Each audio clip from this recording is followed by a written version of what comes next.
Ask the clerk to call the roll. Councilor Pinellas? Present. Councilor Columba? Present. Councilor Picciarelli? Present. Councilor Woodland? Present. Councilor Natoli? Present. Councilor Dushku? Present. Councilor Felkoff? Present. Councilor Feltner? Present. President Sedaris? Present. On the school committee side, I'll ask the vice chair to call the roll. Candace Miller, Present. Liz Newsom, Present. Eileen Subalza. Yes. John Ports, Present. Mark Sedaris. Present. And Kendra Foley. Present. Thank you.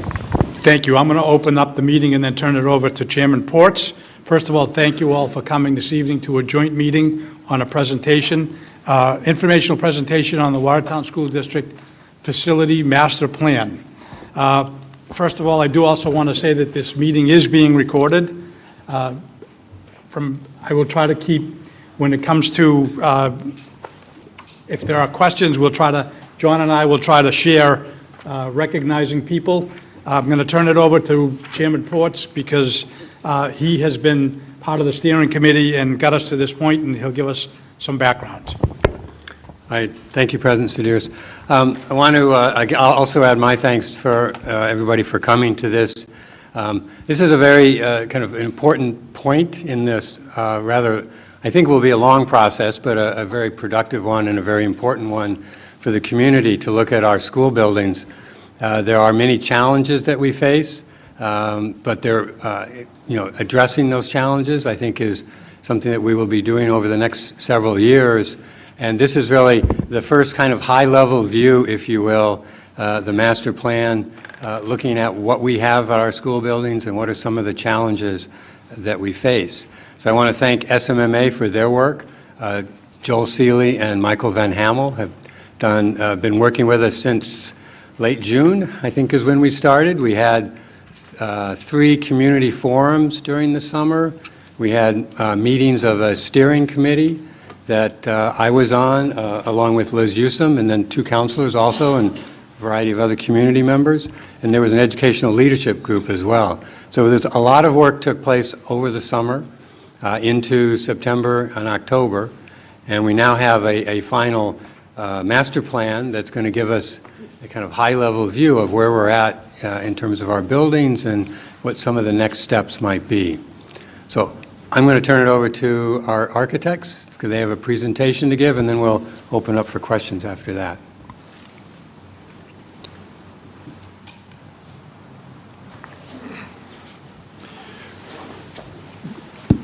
Good evening. My name is Joel Seeley, and with me is Michael Van Hamel. We're from Sims, Maney, and McKee. And tonight we have a summary presentation of the master plan work that was overseen by the steering committee, as John said, this past summer and fall. We'll talk about the process undertaken, the analysis performed, the options developed, and the cost estimating that was developed on those options.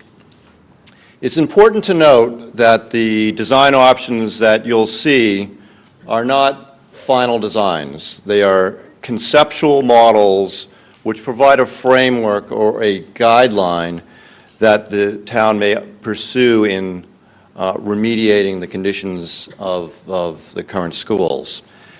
And it's also important to note that the cost models that are contained within the report, and which will be presented tonight, are also a reflection of those conceptual designs, and the cost models are very conceptual in nature. The key takeaway for both of the design options and the cost models is that you can compare them to each other. It provides a relative comparison between doing certain types of renovation, certain types of improvements to the school facilities. And I think that's at the level that you want to take away the information. There is a lot more work to be carried on relative to determining which of the particular projects would be undertaken, the sequence of those projects, the year's process to be undertaken with each of those schools. So this is the first pass, first summary overview, first step of many steps in developing an overall master plan for your school system. We'd like to thank the members of the steering committee who, as John had said, met quite a lot during the summer and fall, provided excellent guidance to us as your consultants in developing these master plan options.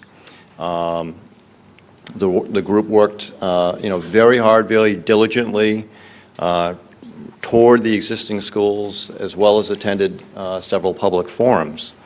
So the information tonight is really a summary of all of the work that was performed by the steering committee over this past summer and fall. And with that, I'd like to turn it over to Michael. Good evening, everyone. The very first thing that we had to do with the steering committee, the leadership of educators, and the community members was to have a visioning session. And what the visioning session was is to understand, first off, with the steering committee, what direction are we taking? What do you know? So with that committee, we went and we looked at a lot of different educational components, where everyone wanted to go with the school district, and what are our opportunities? So first it was looking at big pie-in-the-sky ideas and what we actually had physically. And we were able to have a previous study that was done to look at some of the physical components of the buildings that were there. So that was very helpful. So that was the group that, with the steering committee, we did that visioning. Then we met with the educational leadership, and that was very important because, quite frankly, we wanted to know if you were a district that was ready to be in the 21st century of education. Did you want to go and do these educational modalities of project-based learning, of team learning, or are you going to be stuck in 20th century modalities of learning, which is all basically lecture-based learning? So it was a very exciting meeting with them because they wanted to really be able to use all these new tools that are out there and different theories and different pedagogies. The problem is that the schools that we have here in the district right now don't physically support that. You're having double-loaded corridors. You have classrooms that are only being able to use for lectures, and your labs need to be updated. Now, these are pretty hard facts. Could I ask you to speak more into the mic? I'm having trouble hearing. Sorry about that.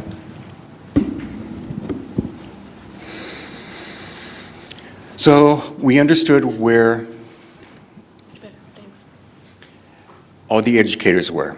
And then we also had the community forums, and we wanted to know what the pulse of the community was and what their issues were, what are their concerns. So that was also a very good thing.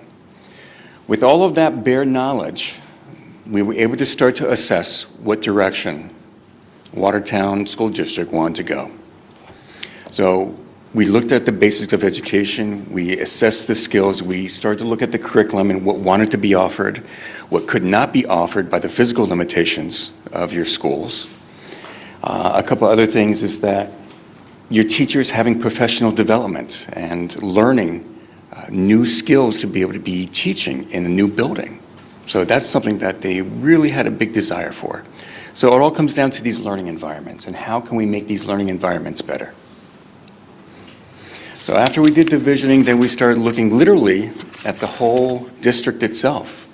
Now, as you know, Watertown's a pretty locked community. There's not a lot of opportunities for expansion.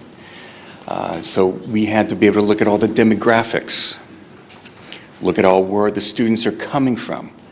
And when we talk about demographics,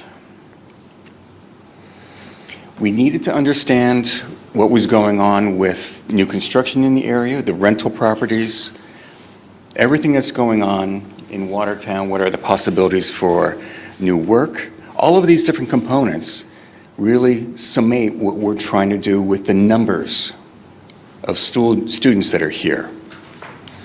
So we had the understanding of the vision, we had the understanding of the basis of what's going on with the population. Now let's physically look at the buildings.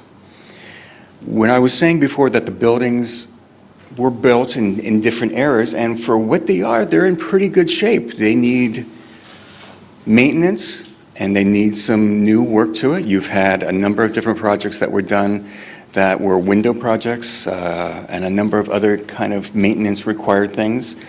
Basically, the buildings have good bones to them, just from the era that they were built. The technology that's in the different buildings, the backbone of, let's say, some of the data is dated. These are things that everyone knows, and again, that hinders some of the teachers and what they want to do. So we understand where that's coming from. Expandability, that's very difficult because you have very little land. Once again, it comes down to the physical support of the education. You're pretty much getting that theme. One other thing that we have to look at is the MSBA, Massachusetts School Building Authority. When we looked at all the schools and we took all the floor plans and we put their guidelines onto all the floor plans, seeing whether the spaces were too big, too small, or just right for the type of education that is at an MSBA base. What we found is that most of your classrooms, and you'll see in some of the reports, we call them the red plans. Those are the plans that are either blue, red, or gray. You're going to see that most of them are undersized, and some of the ones that are even oversized are misused. So those are some of the bases of what we were looking at as a holistic way of looking at the buildings itself. Now let's get back to the demographics. These are the current enrollments this year.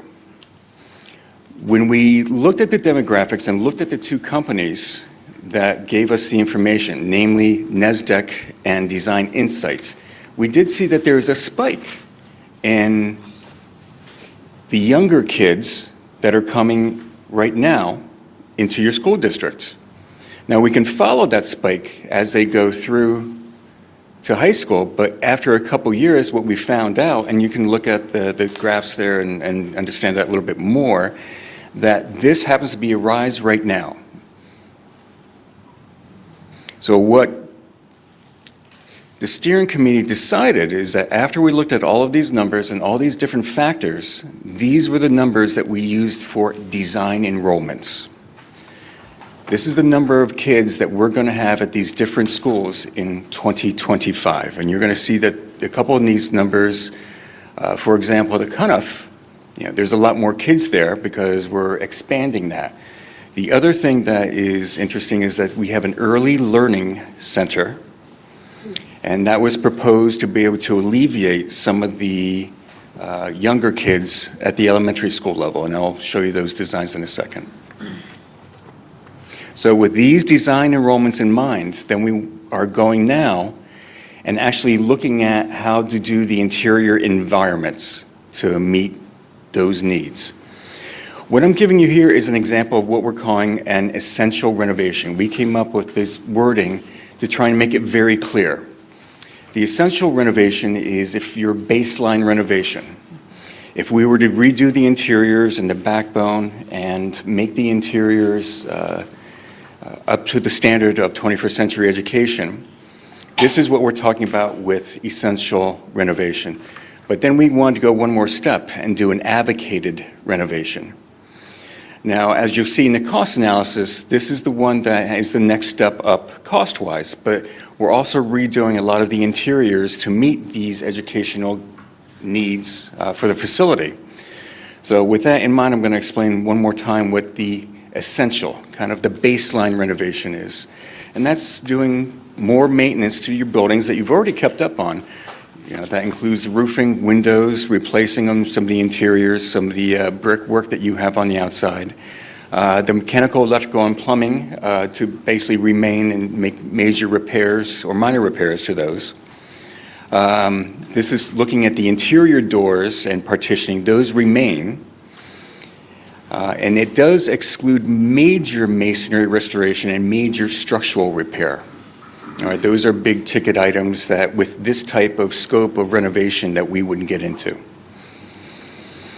Now, if we go to the advocated renovation, this is everything that I told you about the essential renovation, but it's also including a little bit more work with the windows and doors, a little bit more finishes on the interior. But it does exclude seismic repairs as well as the other ones. Seismic repairs are something that when you have an old building from the 1930s and you do so much renovation to it at certain costs, then you have to go in there and do seismic upgrades. So that's something that we have to look at later on in the feasibility studies. What is exciting about this part is the advocated renovation really adds to the interior layouts, the educational layouts. Now we're starting to look at moving non-bearing partitions and walls. So we're opening up classrooms to each other and we're making common areas. So now we can do project-based learning and we can do team teaching and we can do all these other modalities of education I'm talking about. And the MEP, the mechanical, electrical, and plumbing, that will be augmented as well. That's mainly adding on to the existing, just to make sure that all the systems are working with any additions that we might want to put onto this building. So now let's get into the real looking at these two different types of renovations. We're going to start with Cunniff. So at the essential renovation, you can see in the lower side, hopefully it comes out well, is that this is just in the basement. We're just doing some basic renovations down there. Students wouldn't be down there, but this is great for storage. We know that we're going to have to add more space to Cunniff to be able to get them up to 400 students. So that means we have to expand the gym, cafeteria, the arts would move. And basically every school that you have here, we really need to do an updated, secure entry system for control of the students and just security in general. So again, looking at this plan on the first floor, we're seeing that there's a lot of interior renovations and some additions to it. One unique thing about this school is that there is a possibility of a second floor above the existing upper classrooms. We don't know that for sure. Next feasibility study should investigate that to see if that possibility is true, which would be great because if you know Cunniff, then we don't have to go out to the back where there's not too much of a play yard there. So we want to keep as much of that as possible. Now in option 2, the advocated renovation, this is where we're doing a little bit more interiors.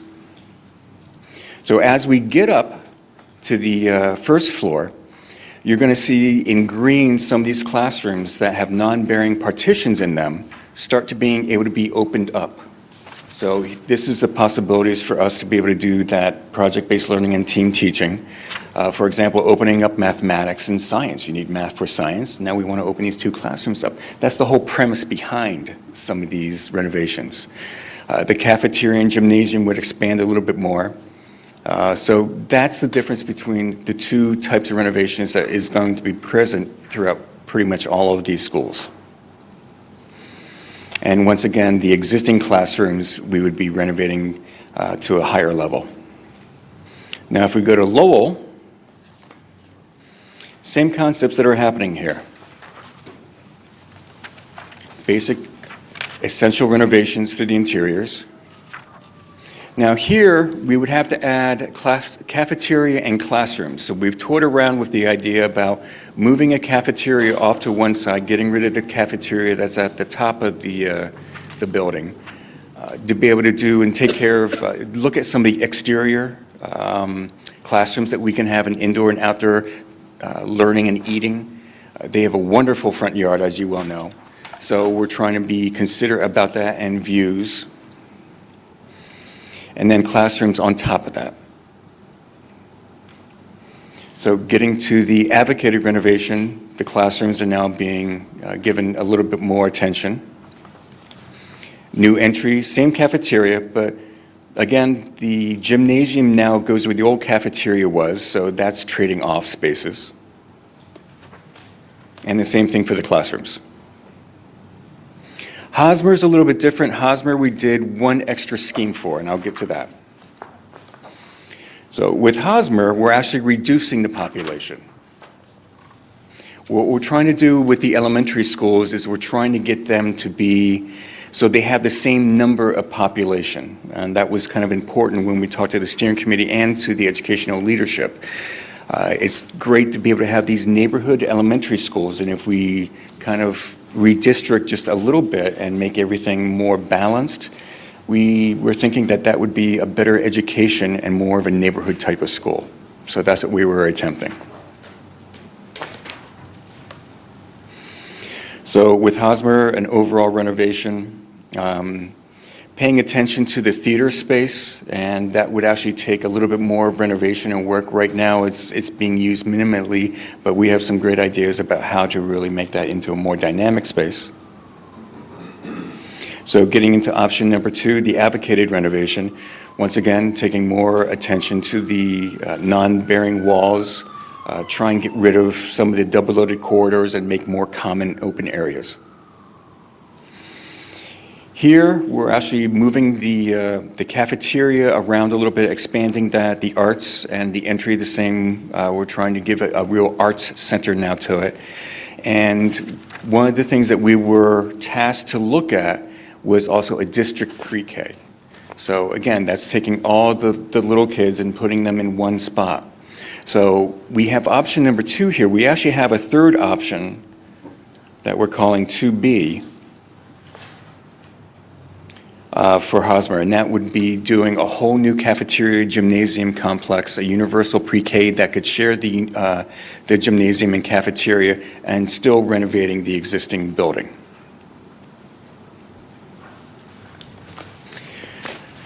So with Watertown Middle School.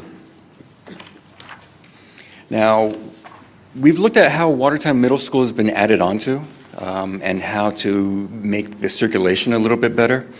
As it is right now, the classrooms can be cleaned up rather easily, and we were looking at additions that would be to the gymnasium and a new security entrance. So that's the basic option number 1. The advocated area would go a little bit further. It would be opening up the cafeteria into a greater space. And the fact that you have a theater existing there is a wonderful asset. And a lot of times with middle schools and such, what we try and do is have a public and a truly student-private area. Thinking that the cafeteria and even the media center can expand, what we can do is during evenings and weekends, we can actually close off all the actual classrooms and make it open to the public. So this is kind of the idea behind that type of layout. Oftentimes it works out rather well, and we got a good reception from that. So that's the direction we were taking here. So very little additions here, but a lot of interior renovations. So lastly, the high school. The high school is actually, some of the classrooms are good size, but the layout of the high school is difficult for educators at times. The way that we were looking in option 2 to do a great renovation of the interiors was to actually do an arts center. So opening up the cafeteria areas, making more of an arts area, making more of an industrial area. There's a lot of great possibilities here because there is kind of a lot of extra space here. So we're just touching the tip of the iceberg here, and it's a building that I think has a lot of potential.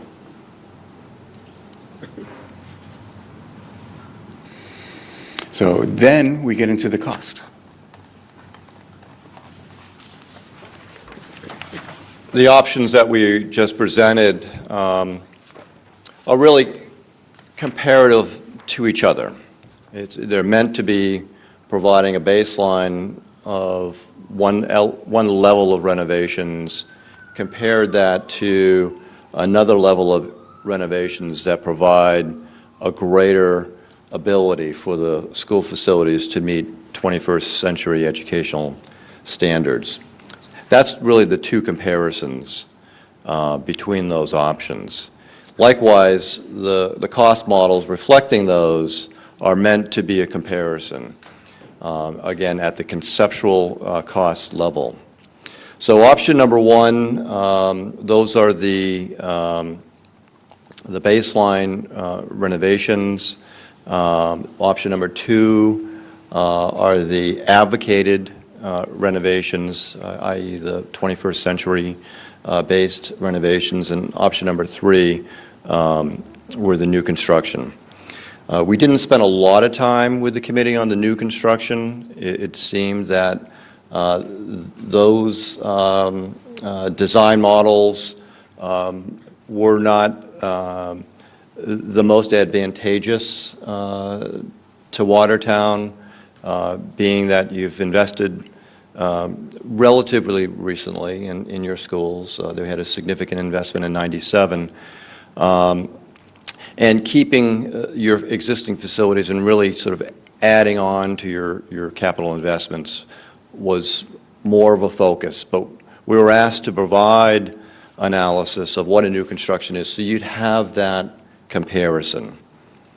So for kind of option number one at $26.5 million, Lowell option number one at $28.3 million, and Hosmer option number one at $29.9 million are the sort of the baseline for renovating the 3 elementary schools. It's important to note, though, that these costs are all in mid-2018 dollars, and they're all the same. We know that you wouldn't build them all the same, and even the middle school and the high school, on mid-2018 as well. But to get a comparison of apples and apples for cost, we set them all at the same construction start date. That way you can see the relative differences in cost between the two. And in sort of the big picture, the relative differences in costs are not that substantial between each of the elementary schools as you're going through them, with the exception of Hosmer, where we did have the option of the early learning child center, which added significant amount of square footage to that option. So in the big picture, as kind of looking at what the meaning of the costs are, they're a comparison to each other relative to the different types of renovation. Relative to the middle school and the high school, the same idea, in that you have the baseline renovation costs and then a renovation cost to increase their ability to meet 21st century learning. There were no conclusions drawn by the steering committee relative to the design options or their costs. The report and the master plan was left purposely at this level because there's such a significant amount of discussion that needs to happen relative to the next steps. What are the first projects? What are the sequence of the projects? But this information provided a really good starting point for that dialogue to understand how to implement various projects, whether they're locally funded, whether you're seeking state MSBA grant for some. All of that detailed discussion needs to happen relative to the final step of where you'd like to go with the master plan. We've taken the liberty of just jotting down a few ideas of what some next steps may be relative to this process, knowing that what you have now is a kit of parts where you can understand basic renovation, what is the relative scope of those, what is the relative cost of those, again, in 2018 dollars, and what may happen with those. There's a lot of detailed design work that would ultimately happen at many steps along the way to get the final scope and the final cost. But this provides that framework of the sort of the level of or magnitude of investment that you could be making with your school system. So next steps are looking at the master plan document, having good conversation about it, good discussion about it, approving it for its next iteration, certainly determining the scope of the individual projects, and probably more importantly, the sequencing. What is the priority projects, and how does the community reach that consensus through that dialogue, through many public meetings, through board meetings such as this, to be able to get that understanding of that sequencing. Because if you then extrapolate that sequencing out over a 10-year period or some period of time similar to that, you'll need to factor in escalation for every one of those cost estimates that don't start construction in mid-2018. So there's a discussion, good public dialogue that should happen relative to this information and how to then craft those sequences and those final scopes to help you reach your long-term vision for your school system. Certainly, community outreach will be a significant part of that dialogue. What are your funding options? And what is the shape of your next level feasibility study that you would want to undertake as you're developing that overall project sequencing? And with that, that concludes our presentation tonight. Right. Thank you very much. Appreciate the presentation, all the work. So we open it up for questions from the town council and the school committee?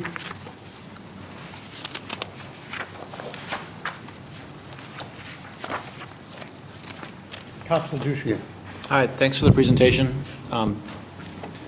Just a couple of questions that I know my constituents are always interested in. The Phillips School and the library buildings, I keep hearing talk about those, even from your committee members, and I was wondering what the vision, I mean, where it falls in this. Is that just a swing space that we're going to kind of keep as an office building?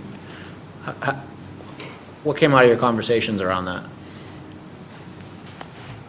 There were no conclusions developed relative to the Phillips Library or swing space, for that matter. We developed a general placeholder for cost associated with swing space, knowing that it's indeterminable prior to developing what your sequences are. And with your sequences, you'll be able to understand the capacity needs of that swing space, and so we just kept that as a placeholder. Where will I find that? in the Just in the cost model document itself. Then if I may, just a couple of other quick ones that come to mind. Early on, you talked about seismic proofing of the buildings. Can we assume that in your scenarios where you talk about, the entire new construction, any new construction would meet all those requirements? Yes, new construction would meet current codes. All right. That's it for now. Councilor Falcoff. Thank you.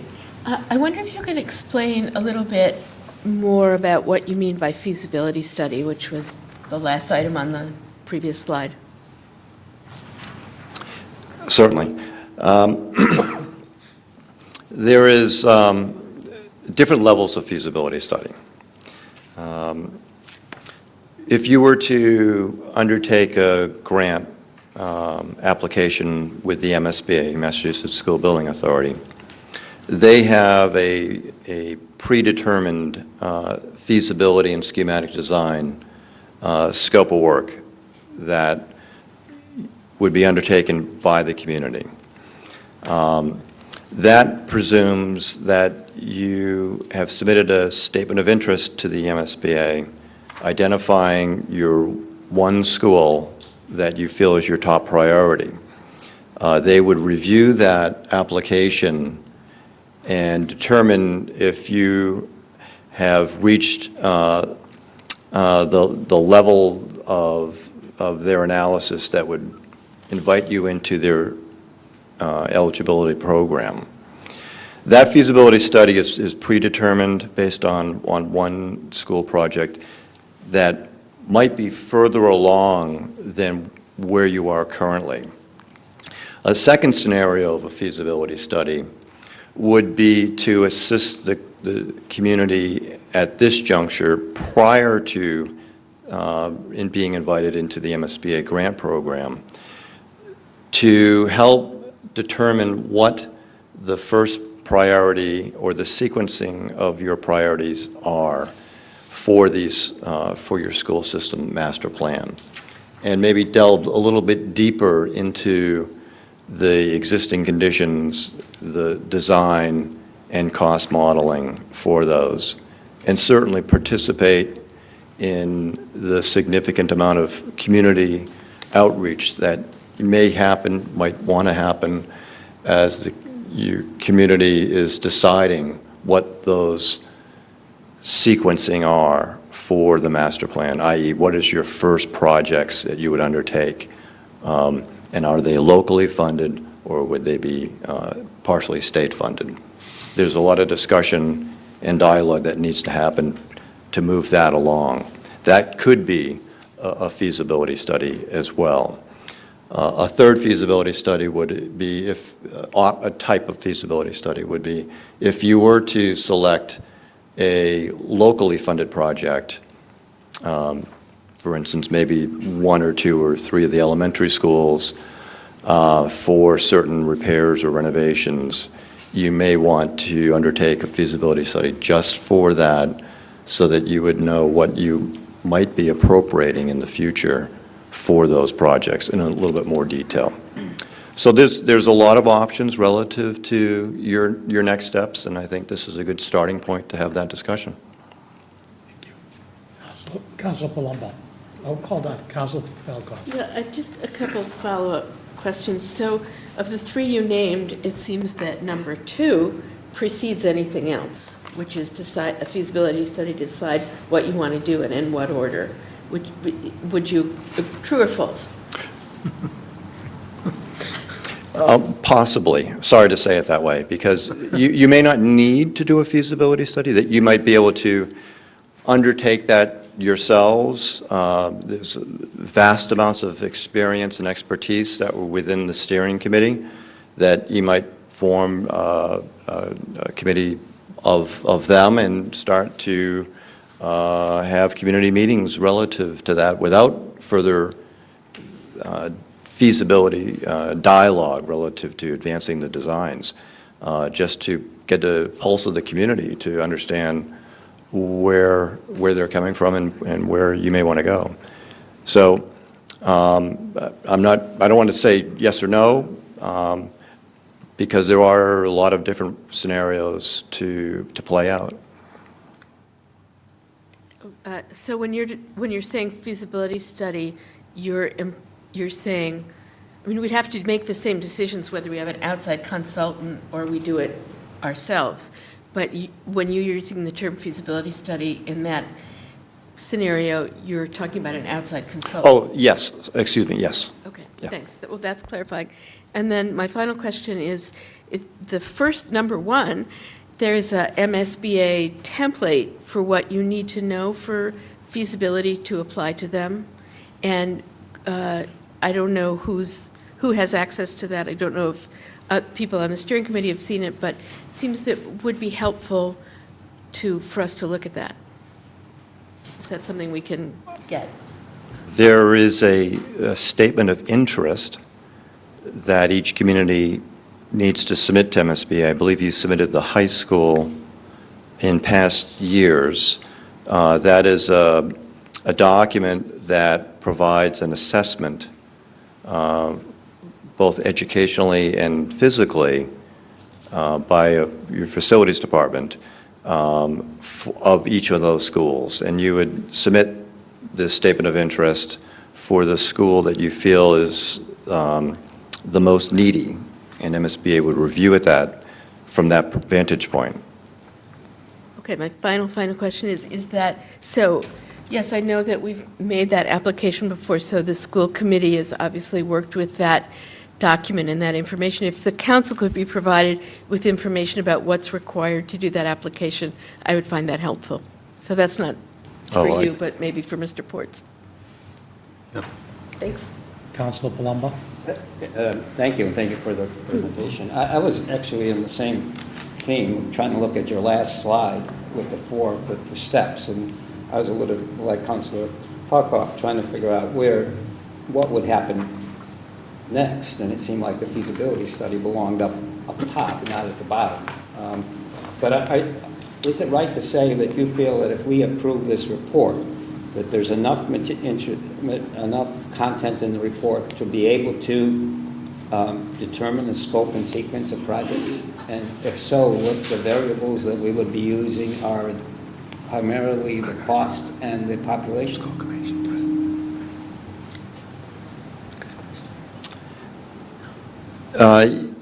There is sufficient information within the report to ascertain and decide the project sequencing. Within that statement, though, there are the variables, which are when each of the projects would commence construction. And that is where project escalation would influence, potentially, those decisions. And so you would want to keep that in mind, and knowing that once you do have the sequence of which school would go first or which set of schools would go first, you would want to validate those scope, the first project scope and estimate and design to be able to get a better grasp, a more detailed grasp of what that cost would be. Councilor Canellis, and then we're going to go ahead. Just to follow up. Go ahead. Thank you. So I just really want to focus on this for a second. So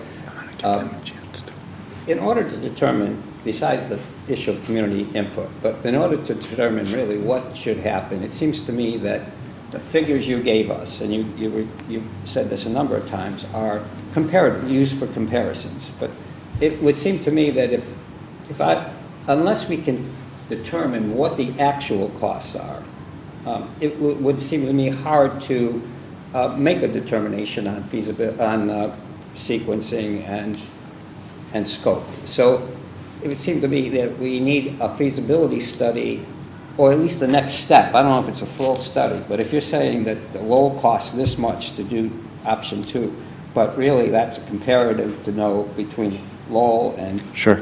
Conniff and so forth. But what is the real cost?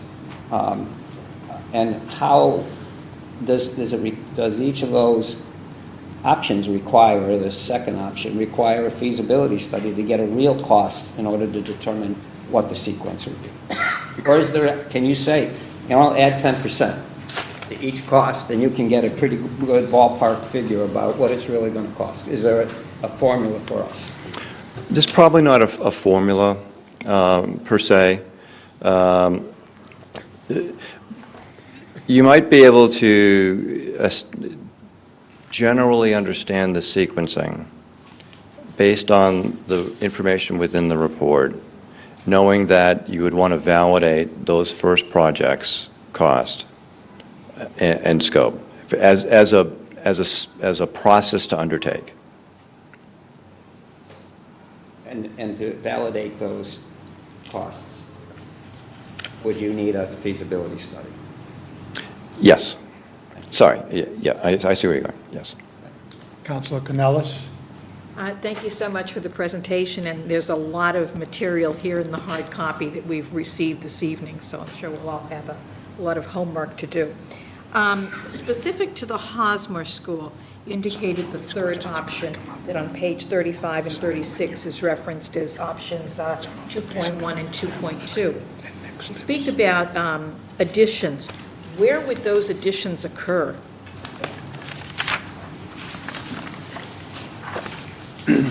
So where the present auditorium is, we would be doing demolition on the auditorium and towards the center of the school. That's where the new early learning center would be. And then the connection between the two would be a new gymnasium and cafeteria. So there would be removal of portions of the existing building. Correct, yeah, that's why that one's a little bit unique, and we give it its own 2.2. That's something that we want to look at because we had that focus of the early learning childhood center. So would any of those options also hold true for option 2.1, eliminating the auditorium? Or is it only option 2.2?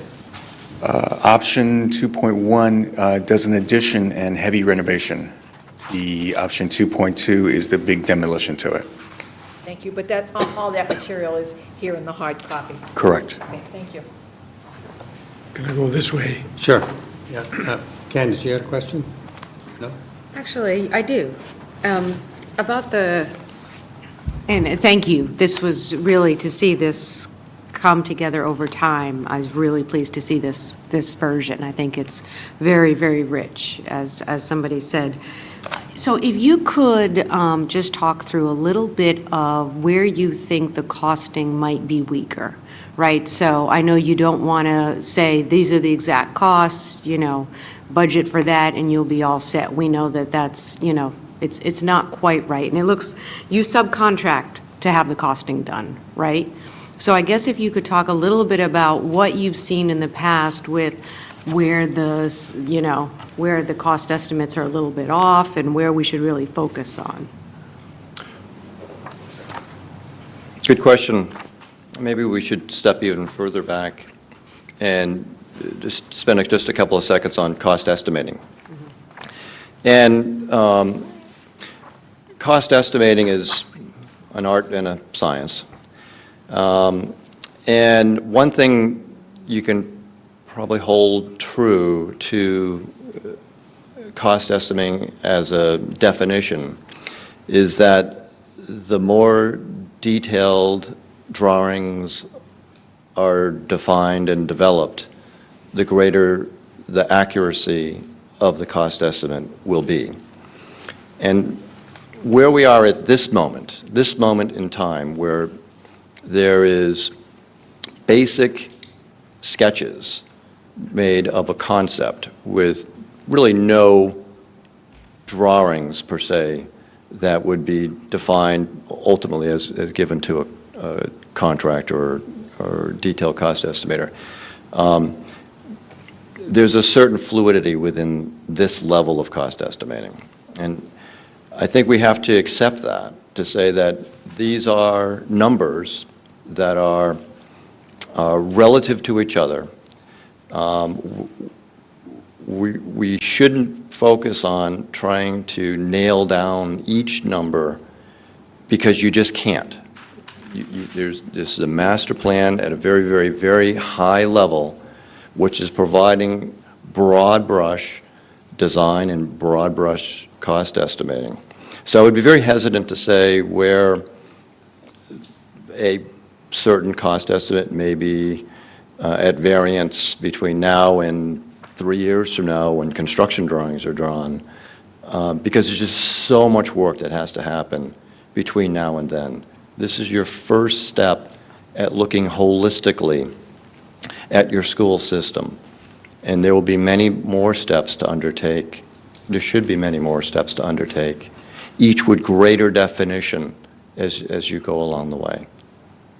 And so if we were thinking about the feasibility study and the time and the resources for that, I think I've seen that other districts are spending possibly a year and over $1 million on that type of work. Is that, maybe you could give a range for the amount of time and the amount of resources for that you would recommend for a high-quality feasibility study so that we could really understand what the different costs will be?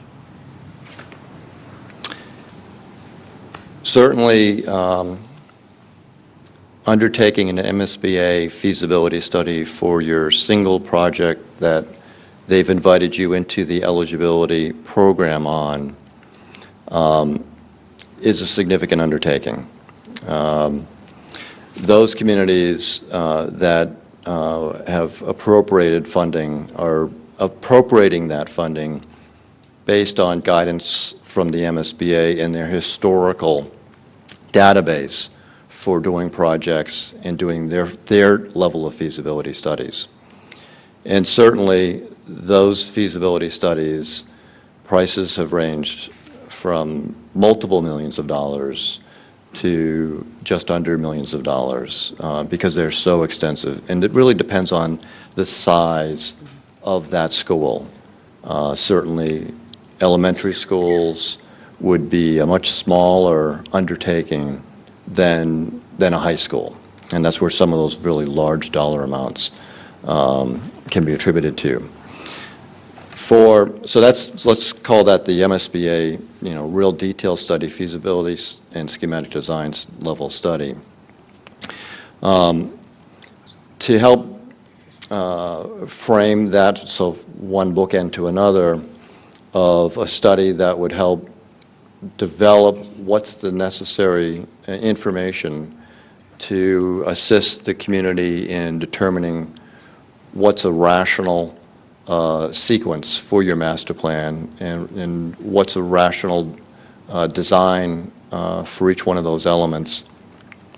That could be in the neighborhood of $100,000 to $200,000, depending on the magnitude and the development of whatever that scope would be. Certainly, there's a lot of examples out in various communities. You can reach out to surrounding towns that have undertaken this. But the more detailed you can get at that early stage, it'll pay dividends in the long run. Okay, thank you. Irene? Please excuse me, I'm sucking on a mint because I have a cough and I'm trying desperately to keep it under control. I sense there is kind of a desire for you to present a magic wand to us and tell us, do this, do this. And I actually approach it from the other end because I feel that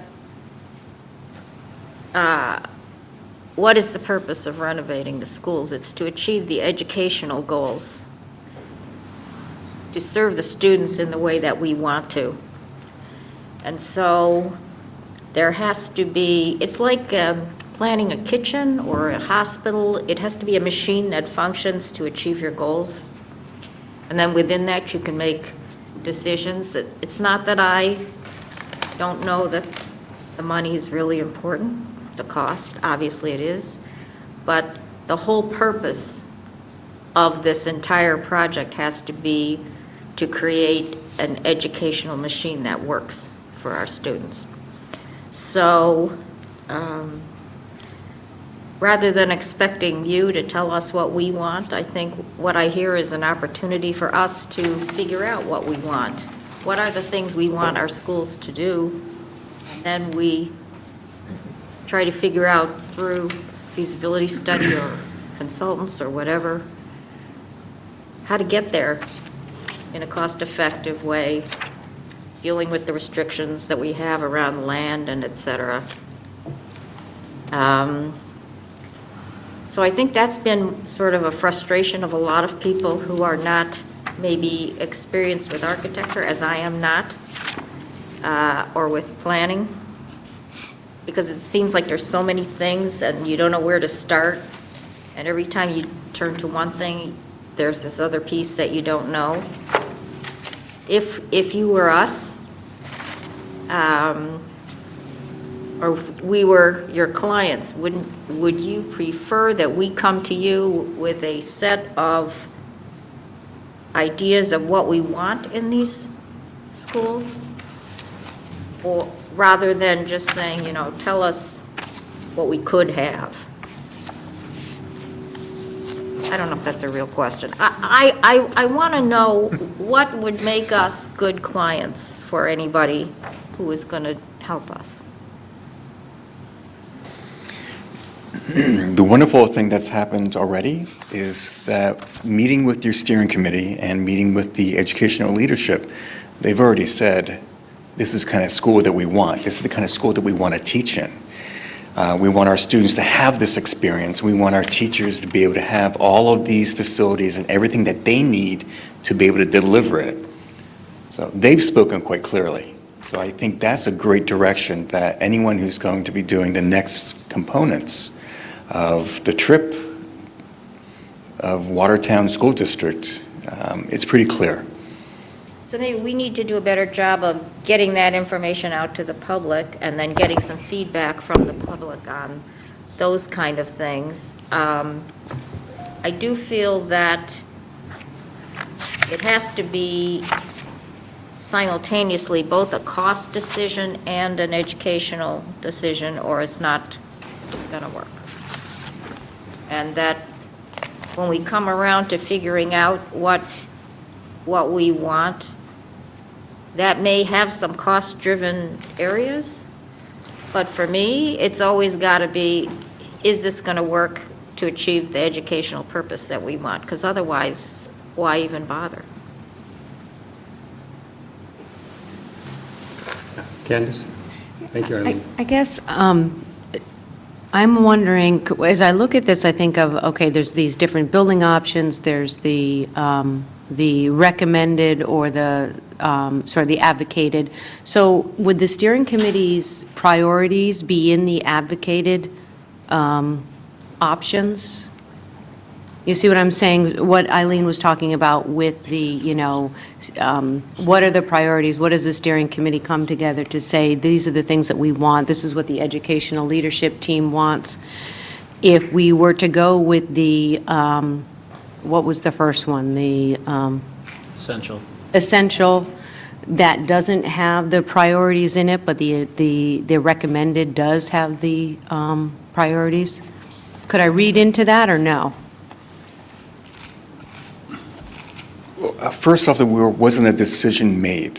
What we were tasked with was giving some options and what those options can look like, so we can put numbers to it. When we would go into the next step of feasibility, that's when we're actually going in and looking at all the little details of how everything from a schedule would work to the type of furniture you have inside. So not a decision has been made. No, I don't mean a decision. What I mean is when you give us the selected options, but one of them is a little bit more robust or advanced, or perhaps it looks like maybe it's over the top. How do we interpret that? Are we interpreting it to say, no, that's not necessarily over the top, that is what the educational leadership thinks would make a strong education for students of Watertown? Yes, it's not over the top. It's more of an educational programming type of cost, if you want to put it that way. There's a lot more educational renovations in there rather than just the buildings itself. And so would we meet those requirements or standards for 21st century education if we were to go with the more advanced recommendations? Or are we still missing the target? I think either way, I've always found in my career that teachers and administrators are resilient and they're going to make it happen anyway. It would be a lot easier if they had the building and the tools available to them.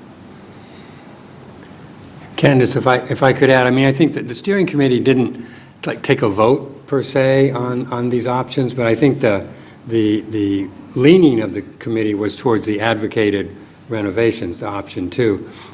But one of the next steps that I'll talk about towards the end here would be, I'd like to get the steering committee back together again, because they didn't really have an opportunity to go through this kind of final version, and we'll have that kind of discussion as kind of a recommendation back to the school committee. Great. If I could ask a question, I want to go back to the feasibility study. People have asked different questions about that.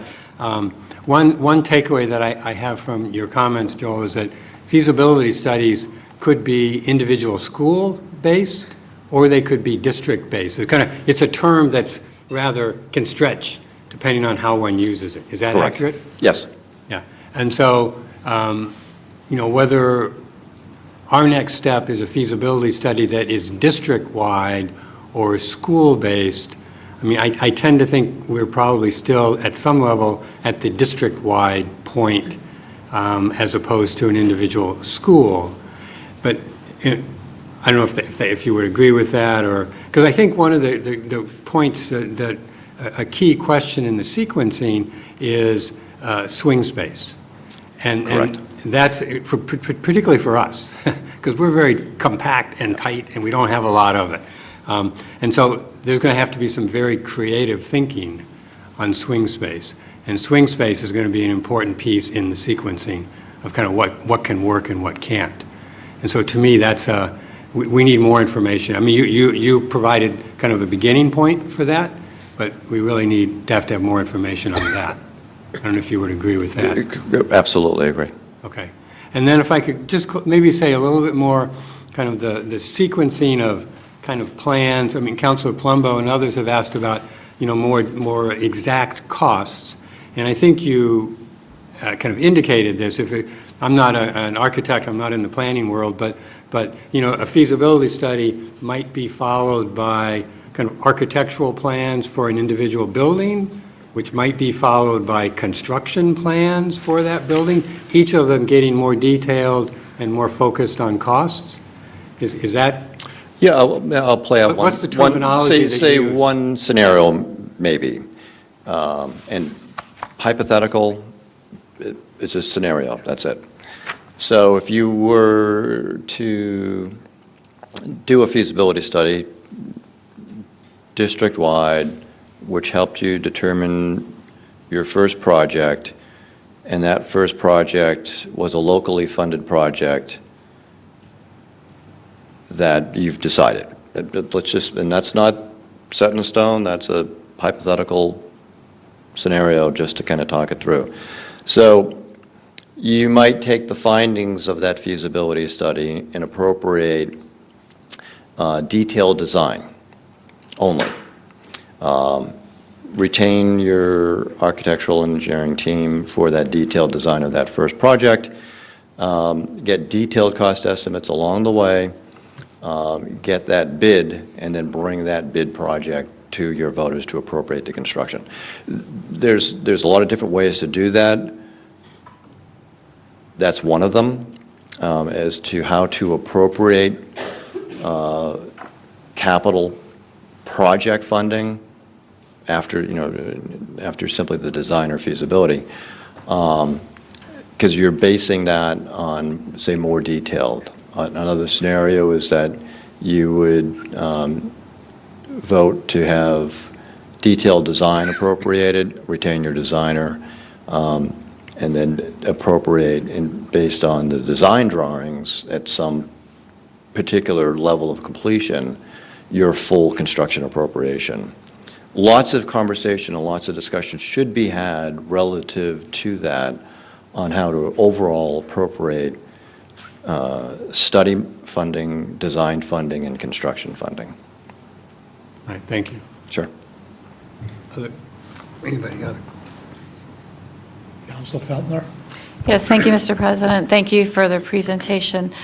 So a little bit following on Chairman Port's comment, the last steering committee meeting, I left early, and when I left, it was to the point where the committee was going to talk about sequencing, and so I guess that when I look at these scenarios that you say you're just presented, in a general sense to provoke more discussion, are you saying that the scenarios as well as potential sequencing and swing space, because my understanding that you said there's a placeholder, I'm not sure where costs of swing space, I can imagine that would vary a lot depending on the sequencing and et cetera.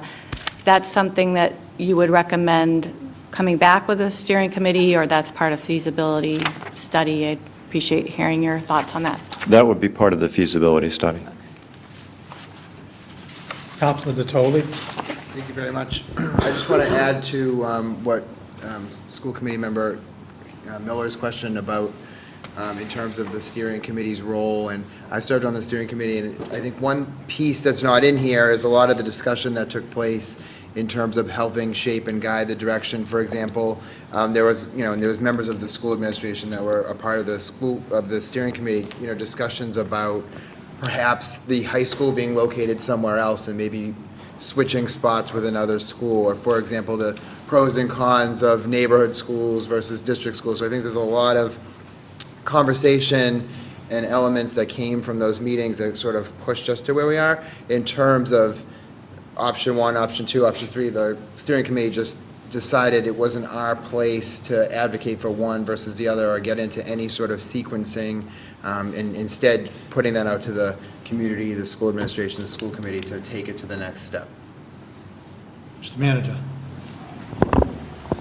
Yeah, thank you, gentlemen, for coming. I really appreciate the report. I wanted to change the conversation a little and talk about the infamous MSBA. School committee member Balzer mentioned that the school committee is charged to determine the most educational, the highest goal to get there, and I agree with that. And you have one of your next steps about community outreach. One of the things that frustrates me, and I'm going to, while you're here, hoping to see if you can enlighten us, that we've gone to, the Representative Jonathan Heck is here, we've gone to speak to the folks from MSBA, and two things that frustrate me about this is, one is, if you do a decent job maintaining your buildings, it's held against you. So if you don't spend a dime, you get higher in the pecking order. Now, quite frankly, I don't think that's good government and taking care of taxpayers' dollars. The second one, and this is really where I want to go, is the whole overcrowding. That we don't, when I look at the enrollment numbers from 2015 to 2025, it's fairly flat, but with the understanding that the programs that you both, Joel and Michael, talked about, that's really where you need the space. And this is kind of a long question, but trying to get at it is, of the three options, without getting into 2-1, 2-2, I'm not really sure we're going to be moving forward option 3 at $452 million, but we'll let the school committee and council decide where to go. But the one question I would have is to put aside that, or given that the educational priorities would be determined by the school committee, Dr. Brackett, Dr. McGinnis, but from the cost-effective mannerisms, is there, because you talked earlier about maybe making Hosmer less children so there'd be redistricted, be more communities, more neighborhood schools, is there a way to determine, where I'm trying to go is, for all of these projects, it would be nice that the town of Watertown taxpayers got 48% reimbursement. And so how do you factor that in on a district-wide, or are you going to, because I don't think anyone wants to wait around a decade for pursuing reimbursements at that dollar amount, but if you're going to point out, because I think when I looked at page 8, the numbers, the current enrollment is like 2,500, and then when you add those for where the programs, it's like 31. So how do you get at, where do we go to, or what's the suggestions that one of the other factors should be, the most cost-effective manner is, can we get some of these projects funded, or any of them on the table, because Representative Heck has helped, Representative Lawn, Senator Brownsberger. It just frustrates me, and I really would like to know if we're going to undertake option 2 at $203 million, option 3 at $452 million. It would be nice if we could get almost 50% paid. So it's kind of a long statement, but I don't know if you could enlighten us on the whole MSBA processes to try to, I think you were pointing out, there's some that are over the requirements of MSBA, the current schools in space-wise, and others are under. So is there a magical wand to determine how best to proceed on seeing that the taxpayers of Watertown could get some relief, 50% on some of these costs? Yes. Long Several question. questions within that question. Yeah. I think maybe to try to answer them in a couple of different ways. Mm-hmm. The MSBA wants you to establish what your priority project is, and they would weigh the merits of that priority project through the SOI system against all of the other SOIs that are submitted on an annual basis across the Commonwealth. Those SOIs are submitted for any number of reasons: overcrowding, age facilities, et cetera. And then they take all of those, they get about 110 a year, thereabouts, and assess them for each of their own individual merits and needs against each other, knowing that they have a limited funding source in any given year, that being 1 cent on the sales tax, with an upset amount by, I can't remember the exact figures, but I know that they're working very diligently to try and distribute their funding to as many communities as possible. So, I think while it may seem they're not looking after all communities' interests individually, I really believe they are trying to spread their limited funding to as many constituencies and communities as possible. Do communities that don't maintain their facilities fare better in that analysis than others? I couldn't say. We've done an awful lot of school projects, but I don't think we could make a determination on whether or not they pass through the eligibility threshold because of certain amounts of maintenance investment or not. Some of the buildings are just not that well constructed through some of the different errors, and those stand out. And some are so significantly aged that they stand out. So there's not really a magic formula for all, but there's probably a couple of takeaways. One is that the MSBA would participate with one project, one school at a time based on your SOI.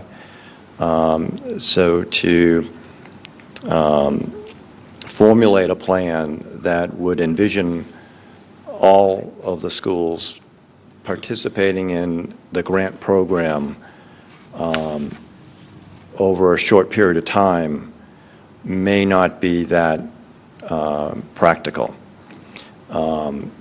It may be that your first project, if that is your priority project that meets their threshold, could be your first capital investment.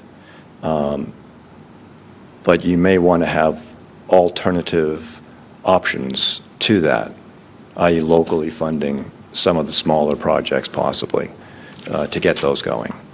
But, that is great conversation to have to help formulate and strategize what your next step should be. Thank you.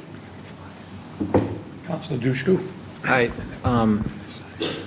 I'm just looking at the next steps here, and I guess we spent some time on a lot of those in the feasibility study discussion, and it's kind of still stuck in my head. 'Cause I'm thinking about next steps myself, and I'm looking at the report, and I know what one of your recommendations is that we approve the master plan report, which is this, right? And I don't know, just maybe this is as much a statement as a question, but I know that the steering committee was composed of people who, specifically represented different communities in town because they would represent those communities well. And I can see that, when I look across the visioning process, all the different topics of the meetings that happened, there was, there was an educational visioning workshop on June 27th, and that kind of thing is probably, you probably got a lot of input in those meetings from those representatives of those communities. When I look at the next couple of pages on the visioning educational delivery, I see, 2.5 pages of these bullet points that seem like they could, seems like it could have come from anywhere, really, and like it just kind of describes what that advocated 21st century target would be. And I wonder, I guess the first part of this is a question, were these kind of boiled down and distilled from all sorts of meaty discussion from these communities of representatives to get to these? Because I'd be interested to see some of that. I mean, I didn't go to those meetings, but I'd be interested to see some of that meat that said to me, for example, you know, I have my kids at the Lowell, one of my kids. I know that the Lowell school has a library, and all the computers are in the library because they use what used to be the computer lab for student space now. So we don't have a computer lab, and it's kind of crammed. And that's like a real story that affects leadership, education at that school. And there's probably dozens and maybe 100 of stories like that that came into these meetings. And I think it would be good for us, I'm looking at, you know, moving ahead into our next phase, which is generating support for this whole thing in the community. I think we need those compelling stories. Maybe that comes in a different phase, but I just don't see them in here, and I want to know, you know, how you feel about that. And Well, you're correct, they were boiled down. They were, okay. And simplified, because just like you said, when we start into the visioning session and then we have a small group that's talking about the library and the computers, and are we going to still go on computers on carts? Or are we going to do a media center with a maker lab? All those things are stirring up in me as a designer what I'm going to do architecturally. In the feasibility next component, that's where you actually get to have some of those questions and actually see them physically answered. So it was boiled down, and in next steps, that's when an architect would come and really give you visual answers in its complexity to all those specific things. if we have some of that meat, like from that came into this, I wish I could have gone to all the meetings. I was doing other things, other meetings, some of the same nights, but I would like to see that. I'd like to, if it doesn't happen in this report, I think we've got to get there. And I also think that, as part of that, these people were represented, and I know there's been some outreach already to them already, but we have strong school communities. We have the PTOs, and we have the site councils, and those are the people we really need to get excited about these, and for them to see those stories that are coming out of the educators, and, obviously I get some of it because I'm in the school, but the teachers, I'd like to see those stories when I go out selling this to my constituents who maybe don't have kids in the schools. Maybe that's coming up. John, yeah, go ahead. Okay. So any other questions from anybody on Eileen? So I just want to say, I absolutely agree with you that I think you need to tell people, what is it that we can't do now that we would like to be able to do with our students? What is it that we could do in the new building or buildings? So you have to have very specific information. If people knew that, we have to have chorus in the hallway because there's no place else to put them right now. If they knew that there's no place to build sets for plays, so you can't do it till the last minute, and again, we're talking hallways. If they knew that a couple of rooms have been made out of an on-stage place in the Hosmer, there's no ventilation, there's no windows, but kids are in those rooms, that's the sort of thing where people would understand the need.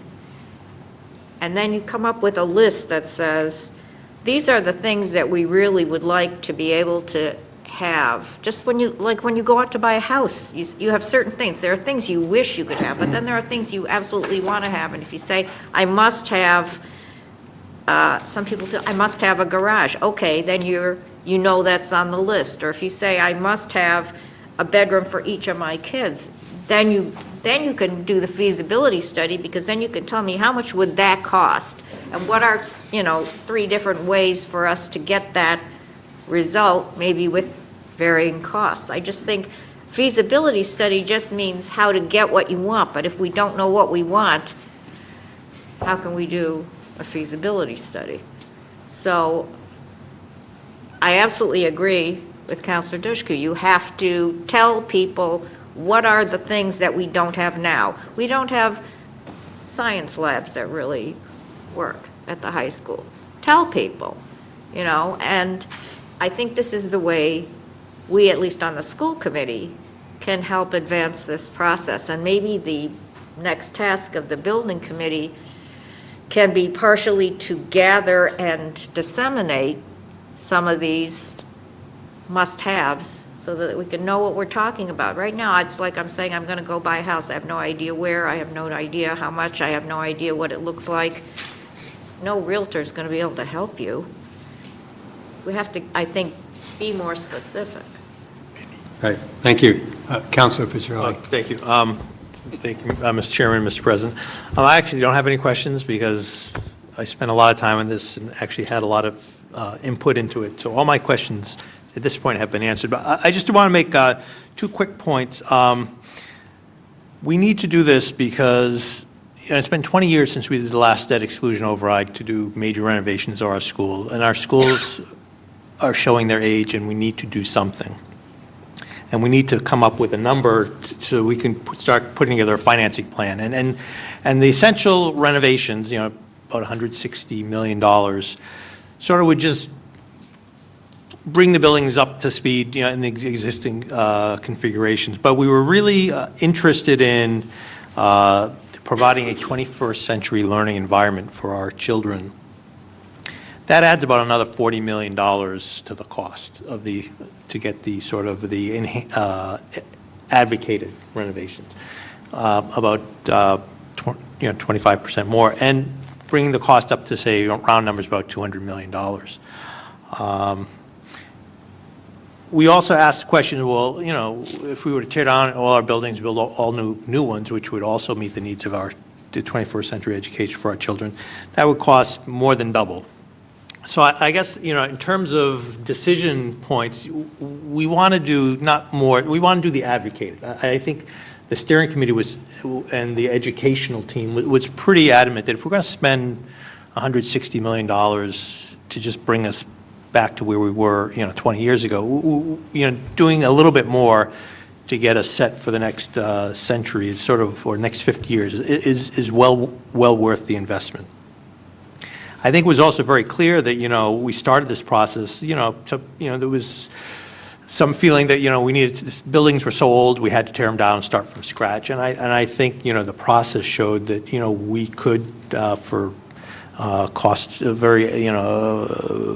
provide more value to the taxpayers by just doing the renovation rather than tearing them down. So I think that was an important process. But again, we're just weighing decision points. I guess the second point I want to make is we sort of need to start the process, and we should not be afraid to make decisions early on about how to proceed, realizing that as we get through the process, as we start doing a feasibility study, as we start doing designs for each building, problems or opportunities may arise, we may change our minds. And I think as a community, we shouldn't be afraid about making decisions now, because we're not going to make any final decisions for quite some time. And before we're actually ready to vote on taking out a loan order, we will have hashed through those problems.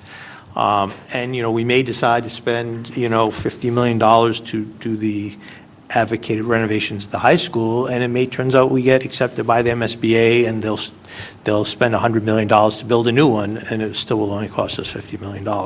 So I think we need to keep an open mind and not be afraid as a community to start the process and start making decisions so we can go on to the next step.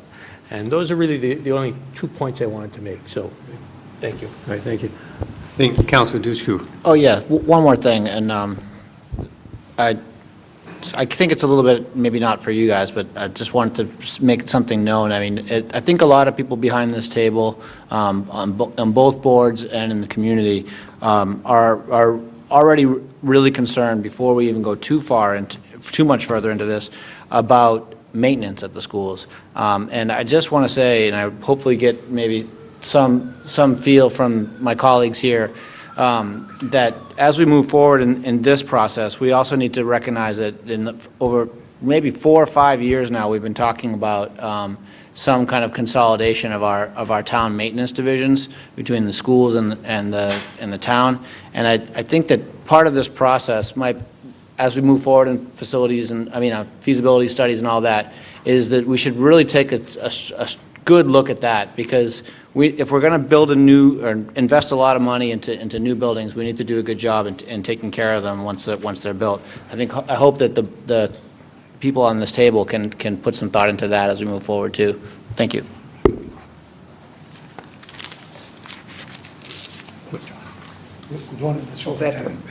Well, okay, yeah, I'm going to kind of do a wrap-up here, so that's why, if he wants to say one last comment. Tony, if you want. Yeah, I just wanted to make sure that, I think I know the answer, I just want a confirmation of the answer, that's all.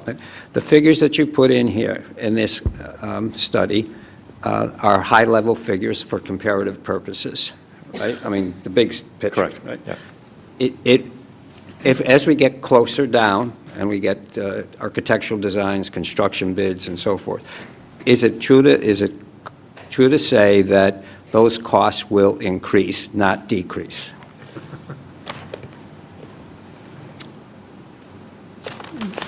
One could say there's a higher probability that they would increase than decrease. That's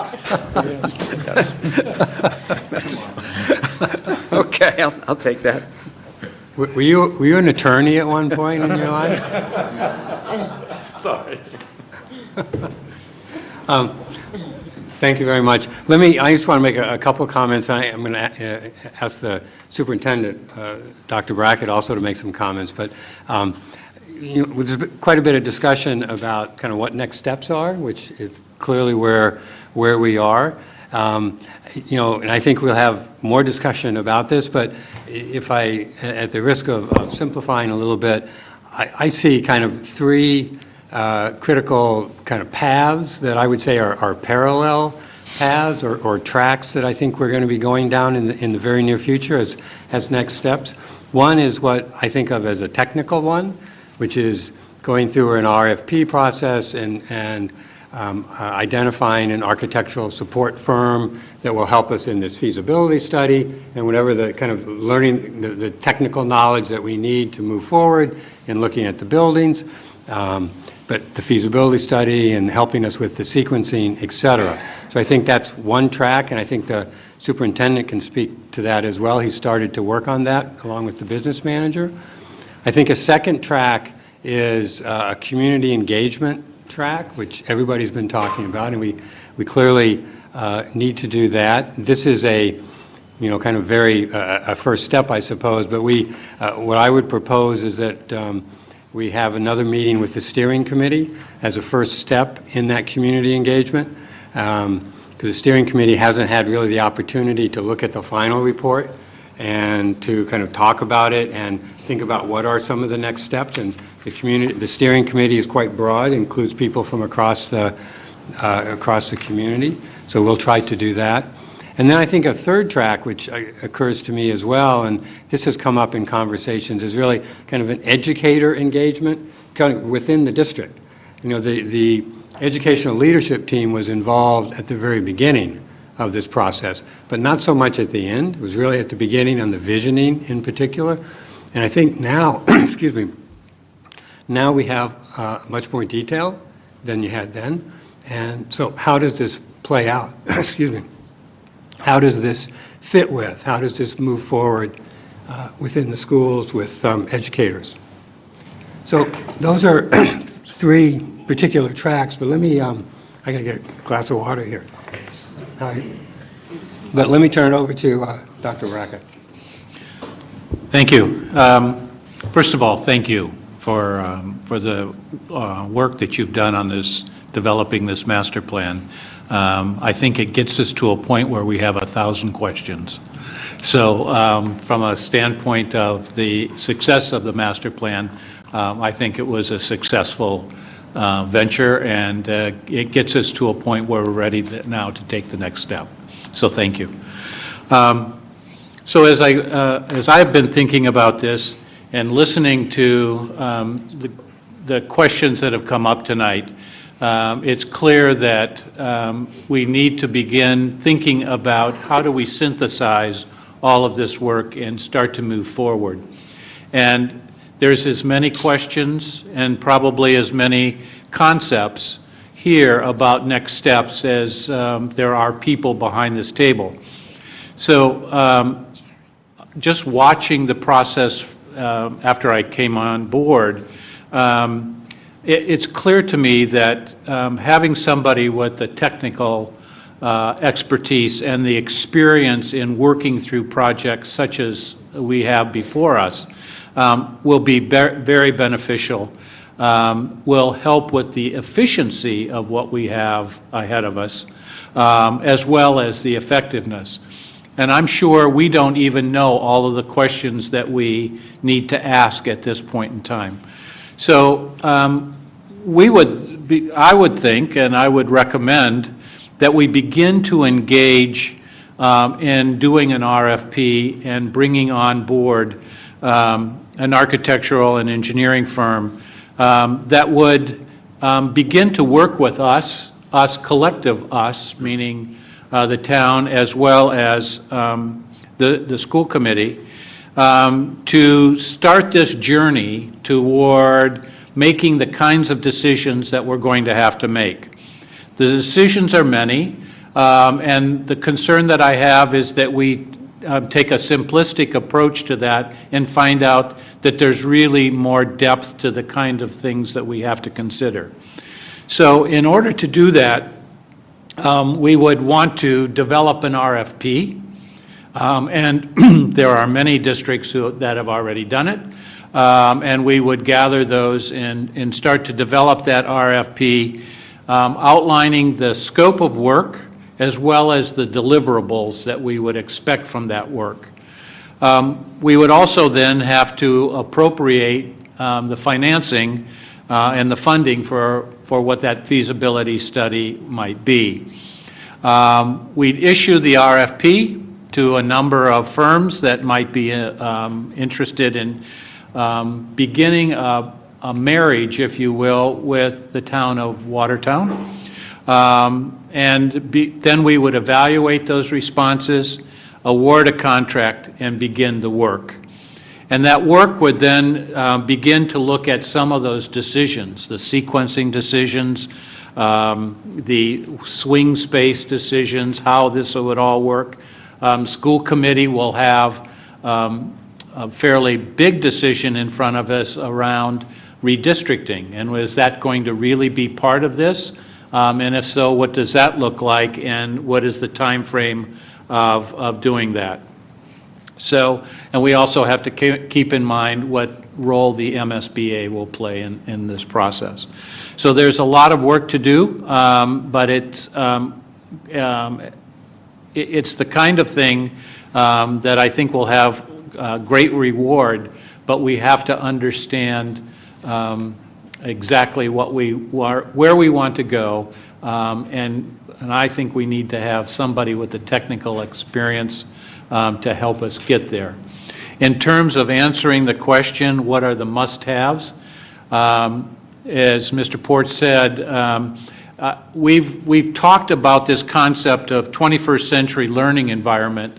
That has to be more carefully honed in terms of what that really means, because my sense is that if you ask even educators, what does that mean, you will get a number of different answers. And so that will have to come through this feasibility plan as well, in terms of what does that look like in a classroom? What does that look like in the common learning spaces? And that's where we bring our educators more to the forefront in helping us think through what this will result in terms of providing programs and services and teaching and learning for kids. So that would all come out of this feasibility study that would be built into the RFP and then evaluated, and award would be made. Thank you, Dr. Brackett. Council President. Okay, just to wrap it up this evening, first of all, thank you again for your presentation. This evening, we had an opportunity for the people on this side of the table, the people in the audience, and the people at home, and you've heard from Dr. Brackett, to understand the magnitude of what we're looking at. as Counselor Picciarelli said, we shouldn't be afraid of it. We should try to find solutions to it. So we have a lot of work that needs to be done, particularly on the school side, but we also have to be partners with the town because we're spending taxpayer dollars to do this for our educational programming. So there's going to be a lot more community conversations. There's going to be a lot more work being done on the school committee end, along with the town as partners like we are this evening. We're all sitting at this table, gathering this information, got a lot of information to go through, and we're looking forward as a community to try to tackle this problem. Can I get a motion to adjourn? So moved. Is there a second? Second. All those in favor? Aye. Thank you.